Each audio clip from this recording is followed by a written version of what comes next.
35 साल से भी अधिक समय के लिए रहे कांग्रेसी विधायक के बेटे ने थामा भाजपा का साथ। कहा तकलीफ के वक्त था हिमंता बिश्व शर्मा और अनेक भाजपा नेता का साथ।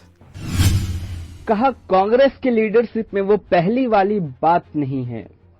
रामेश्वर धनवर असम कांग्रेस का वो नाम जिन्होंने लगातार 8 बार चुनाव जीतकर असम के डिगबोई में 35 वर्ष से भी अधिक समय के लिए विधायक रहे और इसी बीच इनका बेटा गौतम धनवर हुआ भाजपा में शामिल। ये खबर के साथ स्वाभाविक है कि आपके भी मन में काफी सवाल आए होंगे। आइए मिलते हैं गौतम धनवर से और कोशिश करते हैं कुछ सवालों के जवाब पाने का। असम का तिनसुकिया जिला और यहाँ का डिगबोई, बीते चुनाव में टिकट किसे मिलेगा इसे लेकर काफ़ी चर्चा थी कांग्रेस में, और जो नाम शामिल था और जिसे टिकट नहीं मिला वो नाम था गौतम धनवर का। इनके बारे में और कुछ बताएं तो इनके पिताजी ने लगभग 35 साल से भी ज़्यादा सालों के लिए डिगबोई के विधायक के रूप में रह के जनता का सेवा किया उन्होंने। इतनी बड़ी ऐतिहासिक रिश्ता कांग्रेस के साथ होने के बावजूद भी हमें ये पता चला कि धनवर साहब कांग्रेस को छोड़कर बीजेपी में शामिल हो चुके हैं। तो लाजमी है सवाल तो उठेंगे ही कि आखिर ये डिसीजन क्यों लिया गया।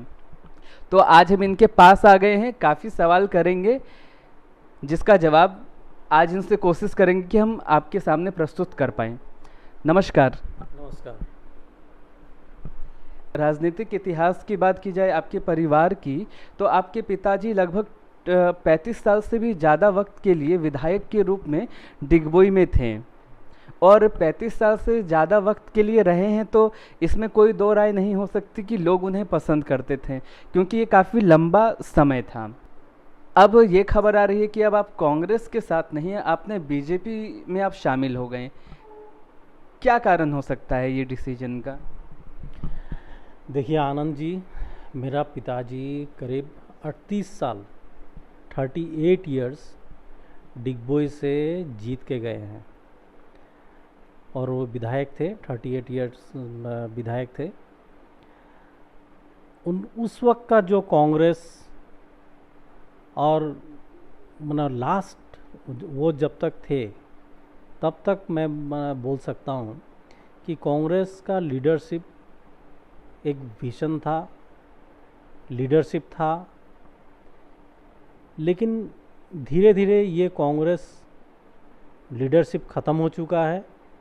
कांग्रेस में अभी वैसा लीडर नहीं है कि दूरदृष्टि कुछ ऐसा हो, लोगों के लिए कोई प्लानिंग हो, कोई विजन हो, पार्टी को उठाने के लिए कोई सोच रखता हो, वैसा टाइप का कोई लीडर अभी है नहीं।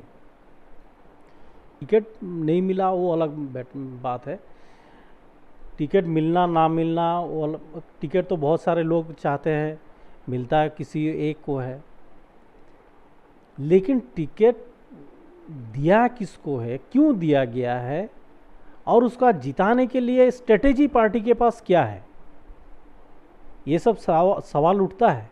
क्योंकि हम लोग फील्ड वर्कर है, फील्ड में काम करते हैं, तो क्या सोच के इलेक्शन खेल रहा है कांग्रेस, तो ये सब जब अंदरूनी बात हम लोगों को मालूम होता है बहुत दुख होता है। अभी तो छोड़ चुका हूँ, अभी ज़्यादा मैं कांग्रेस का अंदरूनी बात मैं नहीं बोलना चाहता हूँ, लेकिन एक बात क्लियर है कि मुझे लोगों के लिए करना है। मेरा वैसा कुछ ख्वाहिश नहीं है कि मुझे एमएलए बनना ही है। अगर वैसा कुछ होता तो 2011 में जब मेरा पिताजी इलेक्शन लड़ा था तब मैं पिताजी को बोल के 2011 में ही एमएलए बन जाता, तब कि पूरा क्लीन स्वीप कांग्रेस का होता था तब, लेकिन मैंने वैसे नहीं किया। सवाल इसमें जोड़ना चाहूँगा कि कांग्रेस में इतने साल रहने के बाद आपने ये तो हमें बताया कि कांग्रेस को छोड़ने का क्या कारण था, काफ़ी हद तक आपने वो क्लियर करने करना चाहा, मगर ये जानना चाहेंगे कि कांग्रेस छोड़ने का कारण बताने के साथ बीजेपी में आकर्षण का कारण क्या है? देखिए, बीजेपी में आकर्षण का कारण बहुत सारे हैं। पहले तो मैं मोदी जी का बात मैं बोलना चाहता हूँ कि मोदी जी का जैसा स्ट्रॉन्ग लीडर जो कि देश के लिए, देश का सुरक्षा के लिए जो हमेशा तत्पर रहते हैं। हमारे आसाम के हेमंत बिस्वा शर्मा जी, हमारे श्रद्धा के जो सीएम हैं, उनका मैं हमेशा ही आदर करता हूँ, हमें पहले से करता था। तो उनका जो सोच है, उनका जो लीडरशिप है, इसके चलते आपका आकर्षित होना तो स्वाभाविक है। और सबसे बड़ा बात यह है, हम जिस बैकग्राउंड से है, जिस लोगों के लिए हम लोग काम करते हैं, उन लोगों के लिए जो स्कीम ले रहा है गवर्नमेंट, जो सोच है उन लोगों को आगे बढ़ाने के लिए, तो उसमें हम लोग भी भागीदार होना चाहते हैं। हम लोग भी उसमें सरकार को मदद करना चाहते हैं, पार्टी को मदद करना चाहते हैं, बीजेपी को। जब आपके परिवार का शब्द इसलिए उपयोग करना पड़ रहा है क्योंकि आपके पिताजी का वैसा इतिहास रहा है एक लंबा कांग्रेस के साथ। जो आपके समर्थक हैं, अगर ये कहा जाए तो समर्थक आप जिस पार्टी से बिलोंग कर रहे हैं उसी पार्टी से रिलेटेड समर्थक होंगे। तो इस पे लोगों द्वारा प्रतिक्रिया भी देखा गया इन्हीं के फेसबुक प्रोफाइल्स पे भी कि पॉजिटिव कमेंट्स तो हैं मगर कुछ नेगेटिव कमेंट्स भी हैं। तो उस पे क्या रिएक्शन है? क्या सारे गलत हैं? देखिए आनंद जी, राजनीति में फेवर में कुछ लोग रहते हैं, एक विपक्ष में कुछ लोग रहते हैं। वो पार्टी के अंदर के लोग भी हो सकता है, बाहर के लोग भी हो सकता है, जिससे मत ना मिले ऐसे लोग हो सकते हैं। तो कुछ मेरे अगेंस्ट में जो फेसबुक में आप देखे कमेंट दिए कि इतना साल पार्टी का साथ पिताजी था, अभी ये छोड़ चुका है, वगैरह वगैरह कुछ कमेंट वैसा अगेंस्ट में दिया था। तो विषय ये है कि ये लोग कौन है, क्या हमारे वेल विशर है कि हमारे साथ में खड़े थे पहले, कौन है, ये विषय जानने का है। अगर मेरा वेल विशर है तो मेरे लिए ये चिंता का विषय है। अगर मेरा वेल विशर ये बोल रहा है, मेरा समर्थक अगर बोल रहा है कि हाँ ये आप ये गलत किए हैं, लेकिन कोई तो ऐसा नहीं बोल रहा है, मेरा समर्थक कोई नहीं बोल रहा है। मतलब ये बच के निकल गए कि जो विरोध कर रहे हैं वो पहले से विरोधी थे, समर्थक कोई विरोध नहीं कर रहा है। कि मेरा पिताजी 38 साल कांग्रेस में रहने के बावजूद मैं क्यों छोड़ के गया, कांग्रेस जब इतना उनको दिया, अहम सवाल यही है। तो मैं ये बोलना चाहता हूँ, मेरे पिताजी को 38 साल कांग्रेस ने टिकट यूं ही नहीं दिया, को उनके खास लगाव की वजह से नहीं दिया है। उनसे सर्विस मिल रहा था, उनसे ऐसा काम निकाला जाता था। वो 8 बार सीट को निकाल के दिए। हाँ, उनका एक अहम इमेज, एक अहम उनका रोल रहता था हमारे सोसाइटी पे, हमारे लोगों पे। तो उनके थ्रू मैंने पार्टी का काम निकलता था, इसलिए 8 बार टिकट दिया गया है। लेकिन मैं ये बोलना चाहता हूँ आपको, अंत में जब मेरा पिताजी 2015-16 में बहुत बीमार रहते थे, अक्सर माना हॉस्पिटलाइज रहते थे, तब मैंने किसी भी कांग्रेस का कोई भी बड़ा नेता वैसा मैंने नहीं देखा कि उनका हालचाल पूछते हुए, आके खबर लेते हुए, मैंने ऐसे किसी भी उस दौरान कोई भी नेता को नहीं देखा। लेकिन हमारे जो उस वक्त विपक्ष में थे, रूलिंग पार्टी के सीएम, उस वक्त सर्बानंद सोनोवाल जी थे, पिताजी को देखने के लिए हॉस्पिटल में आए। हेमंत बिस्वा शर्मा जी अक्सर उनका हालचाल पूछते थे, खबर वबर लेते थे। पल्लव लोचन दास जी हमारे घर पे आके खबर लेके गए, हॉस्पिटल में खबर लिए। हमारे विधायक सुरेन फुकन जी, वो भी कई बार जाके पिताजी का हालचाल पूछे। तभी मुझे बताइए, जो आदमी 38 साल कांग्रेस का सेवा किया, क्या अंत में उनका खबर लेने के लिए, उनका हालचाल पूछने के लिए कांग्रेस का लीडर का क्या समय नहीं हुआ?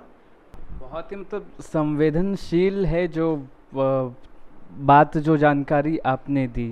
अब बीजेपी में शामिल हो चुके हैं, आगे खुद को कहाँ देखते हैं बीजेपी में, पार्टी के अंदर? नहीं, ये तो पार्टी लीडरशिप को सिद्धांत लेना है कि हम जैसे लोग किस जगह फिट बैठे और हम लोग पार्टी को किस तरह से मदद करें, किस तरह से उनके लिए सर्विस दे, वो सिद्धांत लेना का वो सारा उन लोग का ही लेंगे।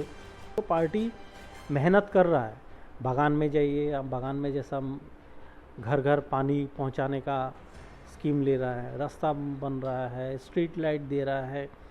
हेमंत बिस्वा शर्मा जी का जब सरकार बना, उनका सरकार 3-4 महीना भी नहीं हुआ था, लोगों का जो बागान का मजदूरी है, मजदूरी आपका करीब 38 रुपीज़, ऑलमोस्ट 40 रुपीज़ उन्होंने बढ़ा दिया।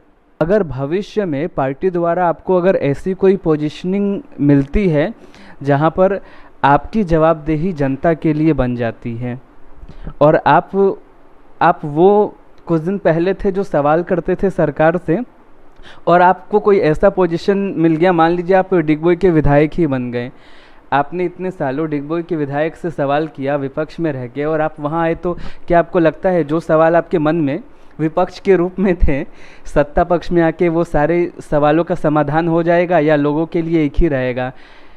विपक्ष में भी धनवर एक, पार्टी में मतलब सत्ता में आने के बाद भी धनवर एक, बट सवाल जो जनता के थे, क्रिटिसाइज जिस कारण के लिए सरकार को किया जाता था, वो वैसा ही बना रहेगा। क्या लगता है, इस चीज़ को कैसे देखते हैं कि सवाल करने वाला जवाब देने वाले के पोजीशन कुर्सी में अगर आ जाए?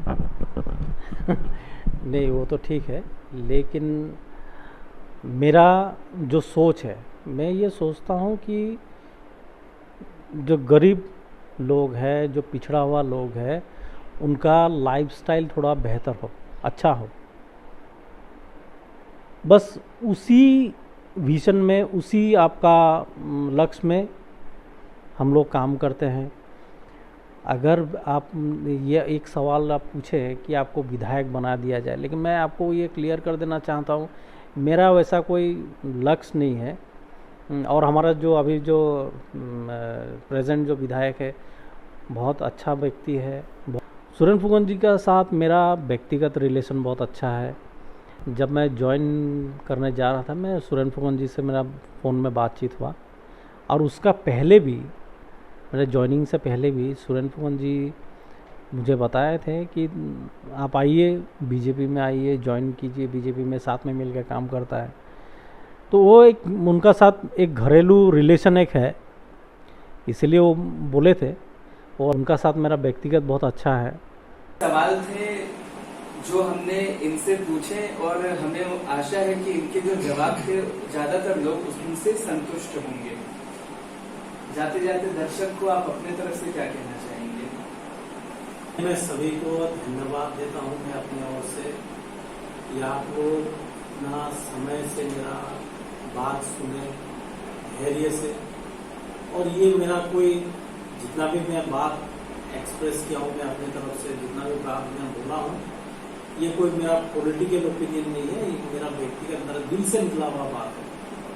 आप लोग सुने, समय दिए, उसके लिए मैं सभी को धन्यवाद अपनी ओर से देता हूँ। राजनीति से जुड़े हुए हैं, और कभी कोई राजनेता ये नहीं कहता है कि वो पॉलिटिक्स कर रहा है, सभी सोशल वर्क ही करते हैं। काफी बार लोग किसी से संतुष्ट रहते हैं, किसी से असंतुष्ट, मगर जीत उसी की होती है जिनसे ज्यादातर संतुष्ट लोग हों। हमने कोशिश किया कि कुछ सवालों के जवाब आपके सामने लेकर आएं। हो सकता है कुछ जवाब से आप संतुष्ट होंगे और असंतुष्ट होंगे। अपनी प्रतिक्रिया आप कमेंट सेक्शन में दे सकते हैं। अभी के लिए इतना ही। देखते रहिए लाइट हाउस लाइव। धन्यवाद। जय हिंद।